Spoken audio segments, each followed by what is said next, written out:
Sabe, tem uma cena nos evangelhos que a gente já ouviu mil vezes, mas que, se a gente parar para pensar, é muito estranha. Jesus sobe uma montanha, passa a noite inteira em oração, como se fosse assim a decisão mais importante da vida dele, e de manhã ele simplesmente aponta o dedo, você, você e você, e pronto, tá formado o grupo dos 12 apóstolos. A gente fica se perguntando qual foi o critério aqui. Não teve entrevista, não teve análise de perfil, não teve um RH divino, né? Como ele chegou nesses 12 nomes. E é exatamente essa a nossa investigação de hoje.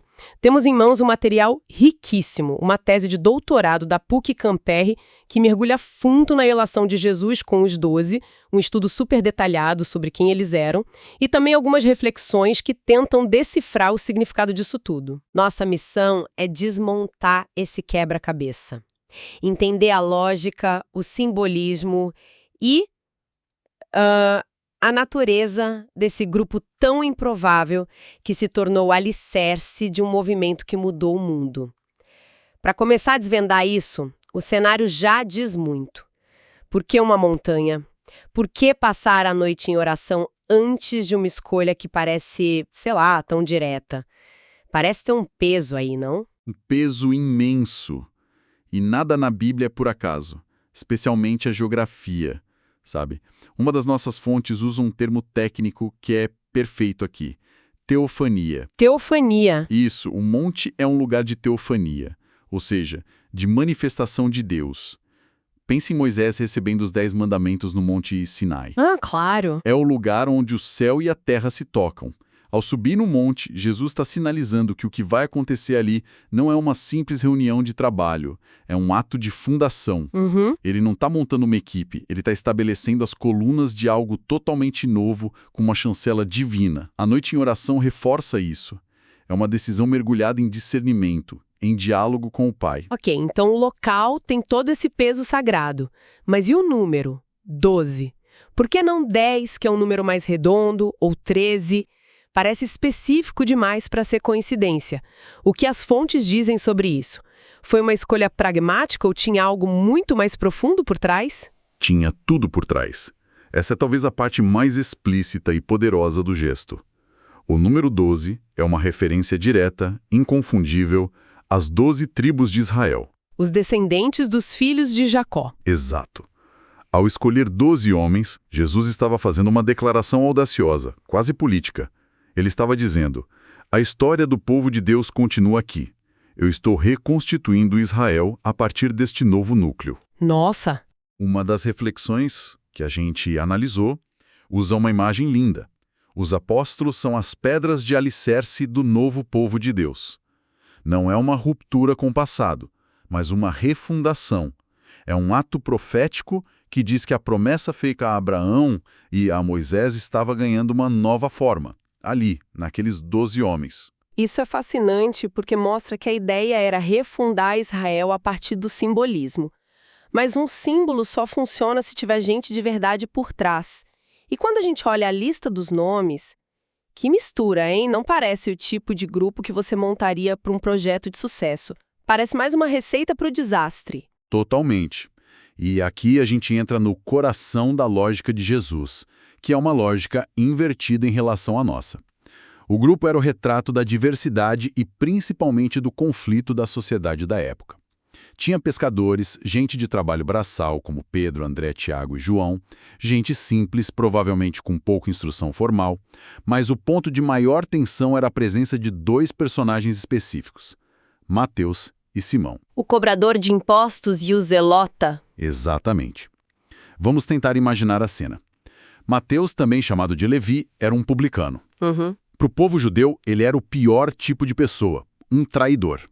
Ele trabalhava para o Império Romano, o opressor, cobrando imposto do seu próprio povo. E geralmente cobrando a mais para ficar com uma parte. Ele era visto como um pecador público, impuro. Sim. E no mesmo grupo, sentado à mesma mesa, Jesus coloca Simão, o zelota. Os zelotas eram um movimento radical, nacionalista, que pregava a luta armada contra Roma. Eles eram a resistência. Nossa. Ou seja, Jesus colocou no seu círculo mais íntimo um colaborador do sistema e um revolucionário que queria destruir esse mesmo sistema. Imagina o primeiro jantar desses dois, o que eles conversaram. E aí, como foi seu dia? Ah, explorei uns conterrâneos para enriquecer o império. E o seu? Planejei umas emboscadas para matar uns soldados do seu chefe. É uma situação impossível. E isso me lembra uma frase de uma das fontes que parece resumir tudo de forma brilhante.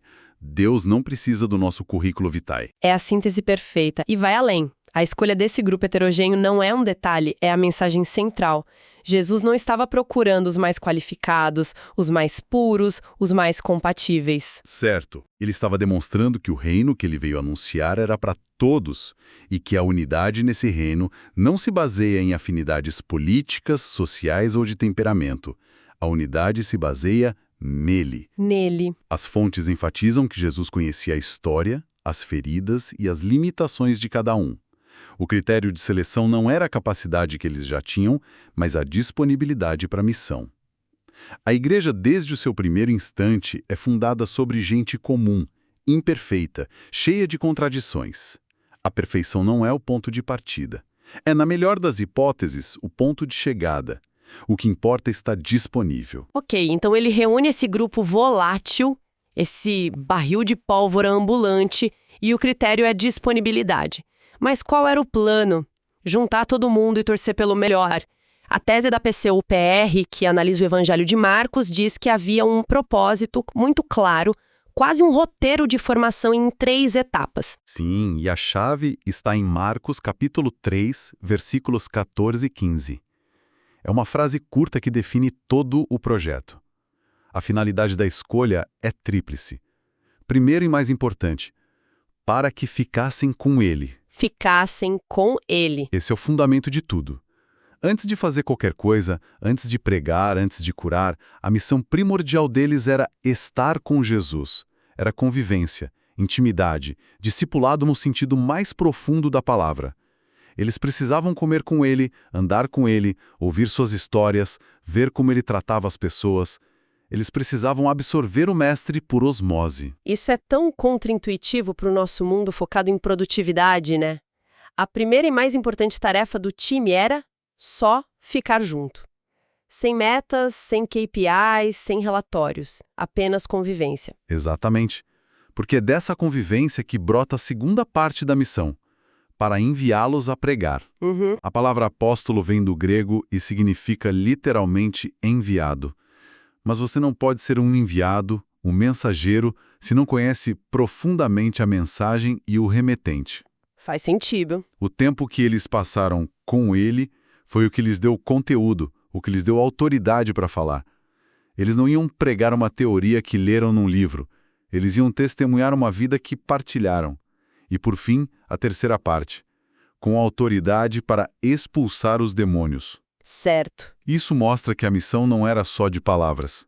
Eles recebem poder, são capacitados para continuar a obra libertadora de Jesus. A lição é clara e direta. Deus chama, Deus forma na intimidade e Deus capacita para a missão. É um processo. Um processo que parece ter sido bem turbulento, a julgar pelas figuras que mais se destacam no grupo. A imperfeição que a gente mencionou fica escancarada nos 2 extremos, Pedro e Judas. Uma das nossas fontes traça um perfil de Pedro que é fascinante. Ele é descrito como impulsivo, passional, um homem de temperamento forte, que erra e acerta em escala épica. Como pode a rocha da igreja ser esse cara tão estável? E aí está o grande paradoxo e a genialidade da escolha. É a esse homem, Simão, que Jesus renomeia como Cefas, ou Pedro, que significa rocha. E ele não era uma rocha. Ele não era uma rocha. Ele era qualquer coisa menos uma rocha. Era passional, falava sem pensar, tentou andar sobre as águas e afundou, cortou a orelha de um soldado e, o mais grave de tudo, negou Jesus 3 vezes no momento mais crítico. Pois é. No entanto, é sobre essa fragilidade, sobre essa rocha quebrada, que Jesus decide edificar sua igreja. Por quê? Porque Pedro é o exemplo máximo do líder que não é escolhido por ser perfeito, mas por ser real. Sua força não viria de sua firmeza inabalável, mas de sua capacidade de se arrepender e de ser perdoado. A mesma paixão que o levou a negar o Mestre foi a que o levou a proclamar: Tu és o Cristo. Ele lideraria a igreja não como um super-herói, mas como o perdoado chefe, alguém que conhece a própria miséria e, por isso, pode entender a dos outros. Isso muda completamente a perspectiva sobre liderança. Não é sobre não ter falhas, mas sobre como se lida com elas. Mas aí chegamos ao ponto mais sombrio e talvez o mais difícil de entender. Judas. As fontes destacam algo teologicamente muito denso. Jesus o escolheu sabendo o que aconteceria. Se ele sabia, por que o chamou para o círculo mais íntimo? Essa é a pergunta de $1 milhão, o grande mistério. A presença de Judas no grupo é talvez a prova definitiva de que os critérios de Jesus não têm nada a ver com o histórico impecável ou uma garantia de sucesso. Certo. É a demonstração mais radical do respeito de Deus pela liberdade humana. Jesus chama Judas, oferece a ele a mesma intimidade, a mesma formação, o mesmo amor que ofereceu a Pedro. Ele lhe deu todas as chances. Nossa, isso... A escolha de Judas é um lembrete constante, quase um soco no estômago, de que é possível estar fisicamente ao lado da fonte da graça e ainda assim fechar o coração. Uma das nossas fontes faz uma comparação que me marcou muito. Diz que Pedro e Judas representam duas faces da mesma moeda. A falha humana. Um nega, o outro traz. Ambos caem. A diferença crucial não está no tamanho do erro, mas no que acontece depois da queda. Exatamente. E essa é a reflexão mais profunda que os textos nos convidam a fazer. Pedro, devastado pela culpa, chora amargamente, mas se permite ser encontrado pelo olhar de misericórdia de Jesus ressuscitado. Ele se abre ao perdão. Entendi. Judas, por outro lado, se fecha em seu próprio remorso, em seu desespero e não consegue acreditar na possibilidade do perdão. A história deles não é apenas sobre o erro, mas sobre a resposta ao erro. A presença de Judas no colégio apostólico desde o início nos diz que a possibilidade da traição e da fragilidade é parte da estrutura da igreja. Não é um acidente de percurso, é uma condição humana com a qual se deve lidar. Então, se a gente junta tudo isso, a conclusão é quase um paradoxo. A base de um movimento que mudaria o mundo não foi um din-din de especialistas, não foi uma seleção de notáveis, foi, na verdade, um grupo de pessoas comuns, cheias de conflitos internos e externos, escolhidas não pelo que eram, mas pelo que poderiam se tornar na convivência com Jesus. A força não estava no currículo, mas na relação. É isso. A ideia central que perpassa todas as fontes é que o chamado de Deus não é sobre perfeição inicial, mas sobre disponibilidade para um processo de transformação. A lição não é seja perfeito para ser chamado, mas esteja disponível para ser formado. Exato. E essa formação acontece na intimidade, no ficar com Ele, que é o que no final capacita para o ser enviado. O grupo dos 12 é o protótipo da própria igreja, um hospital de campanha para pecadores em recuperação, e não um museu para santos. Isso nos deixa com uma reflexão final, uma provocação que vem direto da tese da PUCPR.